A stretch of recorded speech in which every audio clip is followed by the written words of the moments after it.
বিশ্বনবীকে special surprise দেওয়ার জন্য আল্লাহ প্ল্যান করলেন। জিব্রাইল ডেকে বললেন, ও জিব্রাইল, আমার পেয়ারা নবীকে স্পেশাল সারপ্রাইজ দিব, কিন্তু এই সারপ্রাইজের গিফটটা তোমার হাত দিয়ে আমি দিতে চাই না, তুমি দিয়ে আসলে হবে না। আমার পেয়ারা নবীকে দুনিয়া থেকে টান দিয়ে আমার আরশের উপরে নিয়ে আসো।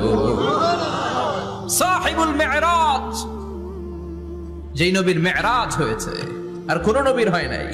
এই মেরাজ করতে যে কত কাণ্ড, কত প্ল্যান প্রোগ্রাম, আল্লাহ টাইমের স্পিডকে আল্লাহ থামিয়ে দিলেন। মক্কা থেকে উঠিয়ে বিশ্বনবীকে এক মরুভূমিতে রাখা হলো রাতে। বললেন দোয়া করেন। দোয়া করে বিশ্বনবী বললেন, ভাই জিব্রাইল, এটা কোন জায়গা, কোথায় দোয়া করব? সাইয়েদনা জিব্রাইল বলেন, নবী, কিছুদিন পরে এই জায়গায় আপনি হিজরত করে আসবেন, এই জায়গার নাম ইয়াসরিব, মদিনা। দোয়া করলেন। আবার সেখান থেকে তুলে এক পাহাড়ে রাখা হলো। নবী দোয়া করেন। দোয়া করে নবী বললেন, এটা কোন পাহাড়? অন্ধকার, আমি তো কিছু চিনি না।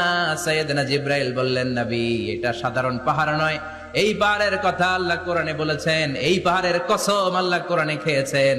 এই পাহাড়টা হলো আপনার ভাই মুসার পাহাড়, তুর পাহাড়।